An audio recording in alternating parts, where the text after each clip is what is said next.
我跟项羽只打过一仗彭城之战，我们比他多好几万人，还占着地利优势，结果只打了个平手。当时他只有2万人，而今项羽在广武有15万人的兵马。如果二位能拍着胸脯说一定能打赢项羽，我马上出兵。原来韩信真的打不赢项羽。就在前不久，韩信攻下齐国后，实力得到飞速的增长，拥有的兵马几乎逼近楚汉双方加起来的总和。然而面对刘邦发来的求援信，要他一起合击项羽，可他却再一次选择了拒绝，这让曹参十分不解，甚至怀疑韩信想要自立为王。您如今虽贵为齐王，并且统治着一方土地，但是你在我们眼中可是汉王封的大将军。曹参虽然长期追随韩信作战，可作为沛县出来的老兄弟，曹参更忠于刘邦。眼下刘邦在广武山正被项羽压得喘不过气，可韩信却躲在后方，就是按兵不动。于是为了能让韩信发兵援救，曹参只能不断向其施压。今天齐王必须给我二人一个交代，否则明天我们将各自统兵驱逐汉王。但韩信听后却并没直接劝阻两人，只是缓缓给出按兵不动的理由。如今汉王准备与项羽在广武山决战，若这一仗能够取胜，那么天下便将真正平定，百姓也能过上安稳日子。可万一此战败了，那往后就再也没人能够与项羽争锋。就算刘邦拥有广阔的关中之地，但也抵挡不住楚军的精锐铁骑。然而对于韩信的这番分析，曹参却并不同意，因为在他眼里，韩信用兵如神，是个战无不胜的大将军，所以对付区区一个项羽还不是手拿把掐。我们如何会败？齐王，你笑什么？韩信边笑边解释，虽然自己在打败魏国和赵国后，大大小小几十场战役中他从未输过，可面对的对手都是魏豹陈馀这类诸侯，即便在渭水之战击败的龙驹的10万楚军，但也不是项羽的主力，所以他不明白两人凭什么如此自信。难道我们3股合在一起干不过一个项羽？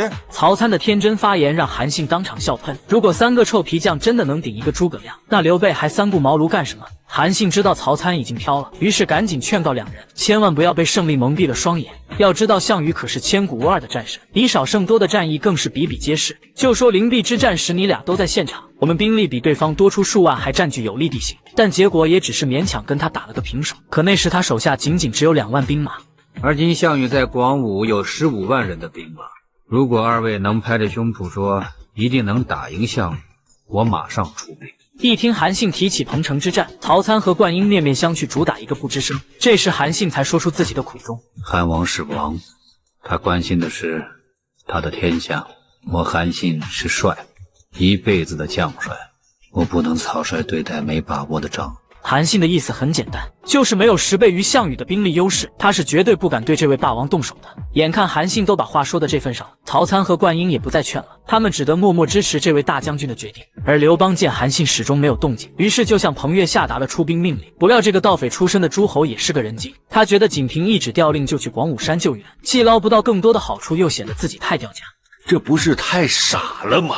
这般如同临阵脱逃，那你我不就成了汉王心中的刺了吗？但彭越早就摸透了刘邦的脾气，汉王要是真记恨他，早就记恨上了。当初他不告而别从孟县撤军，让项羽的粮草得到补充，那时便相当于背叛了刘邦。所以现在就算派兵去了广武山，那也弥补不了刘邦心中早就积压的不满。项羽虽然目中无人，但是我彭越向他屈膝低头，他还是能饶过我的。而汉王呢，我们只能一步一步抬高自己的位置，只有这样才能有一线的生机。理虽不错，可是就怕韩信那小子毛头毛脑的出兵，咱们反而显得不重要了。但彭越却胸有成竹，因为他知道韩信这小子把打胜仗看得比性命还重要，所以眼下这种没把握的仗他是绝不会轻易出兵的。眼看彭越和韩信都没有动静，刘邦等人急得如同热锅上的蚂蚁。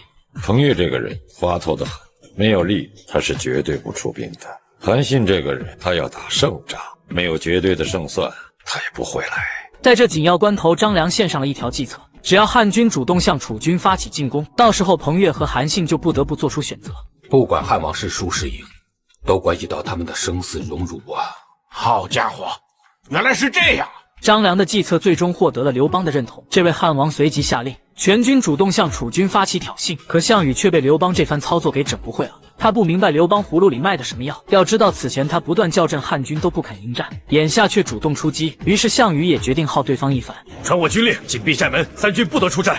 若汉军强攻，就用弓弩欢迎他们。昔日他能忍，我项羽比他更能忍。他要打，我就偏不打，急死他。可尽管项羽这次选择了避而不战，但刘邦却是一副自信满满的样子。他深知那位霸王最爱跟自己唱反调，因此他早就准备好了后招。没关系，我有办法对付他。